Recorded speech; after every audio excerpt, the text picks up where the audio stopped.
Hi, I'm Andrea and welcome to Productive C#.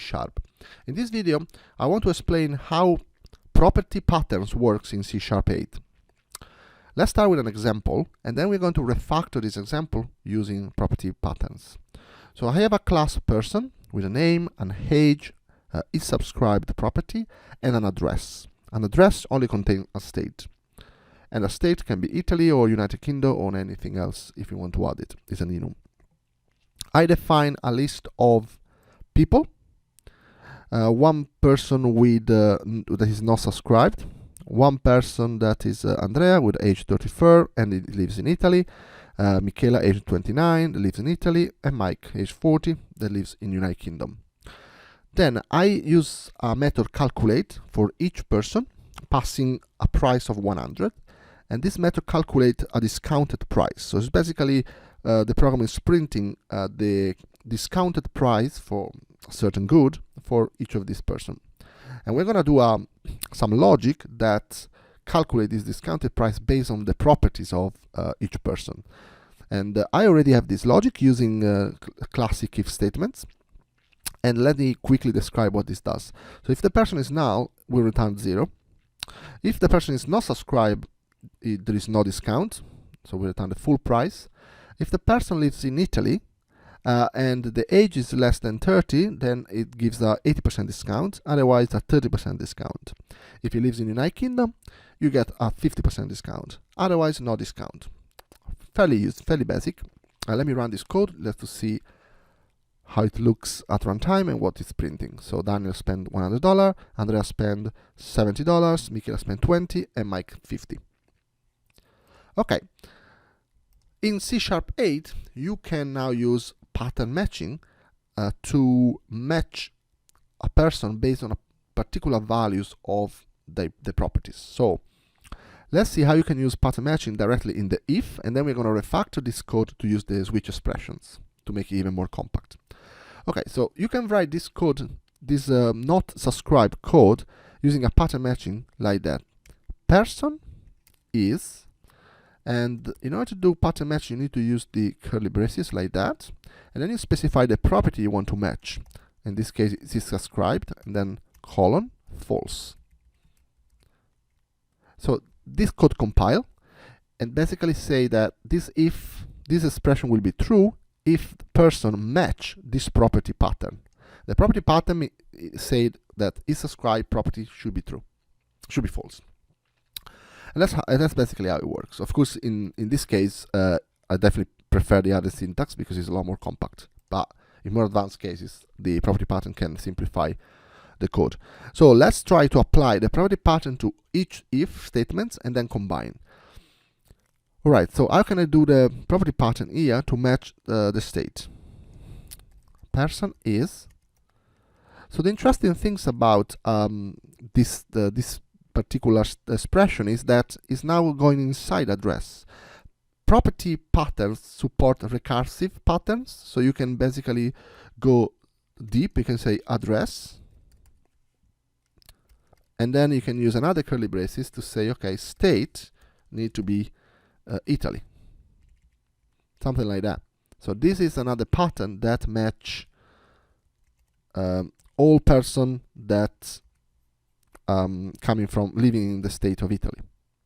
So you use a property pattern like that, and then this is a kind of a sub pattern. You can nest as many property patterns as you want.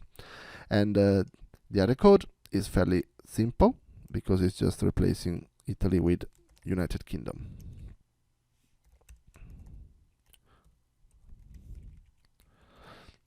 And there we go. Now we've used property patterns for all the if statements.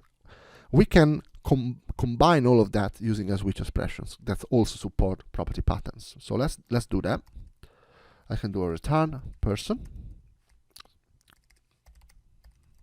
switch and then provide a set of cases. And if it's null, I'm going to return 0. And that's basically cover the first if. Then I can copy this pattern here, and in this case return price, and I cover this if. Then I can take this pattern here and then return. For now, I'm going to copy all of this expression, and this cover this statement, and then I copy this pattern that returns price by 0.5m, and this cover this if statement, otherwise underscore return price. So you notice that now the code is a lot more compact. I'm using a switch expressions, and the switch expressions support pattern property pattern matching, and I'm using that in order to do that. Because the switch expressions also support the when keyword, you can change this by doing, let's say I do when, and I can do person.age is less than 30, I return price by 80% discount. Otherwise, you can just copy the same expression without the when and return 0.7, and I don't need to do any check on the age.